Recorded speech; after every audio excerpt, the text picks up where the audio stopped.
Hello again guys, welcome to a new video and maayong gabi Canada and maayong udto Pilipinas. Karon guys, mag-update lang ta sa regarding about sa COVID-19 diri sa Alberta, Canada. Kay for the past 2 weeks guys, ako po ni siyang gi-monitor kay I'm one of the frontliner as well. So at least kay bawta kung unsay nahitabo sa outside para aware ta guys. Okay, magsugod ta sa last week guys. Ito umpisa ni siya last week. So muna yung daily guys, daily cases. So last week 1,549, that's Monday last week, and then 1115, that's Tuesday.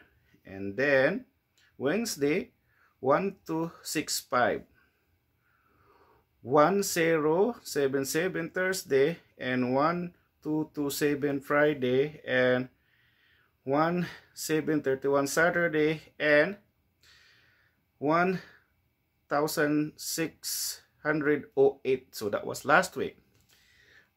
Ang kakuan guys, so this week was totally higher than last week.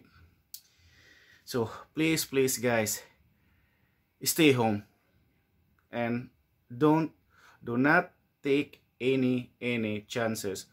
Follow the proper protocol and proper procedure. Kung wala ka importanteng paliton guys sa gawas, ayaw gawas, stay home. Kay this COVID-19 is really serious and nobody like it either. It's totally suck.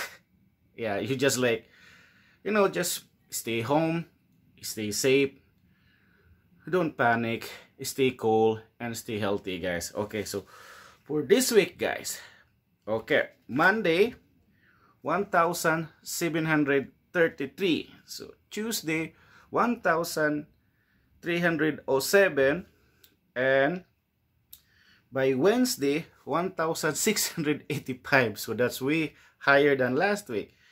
And by Thursday it went really high again.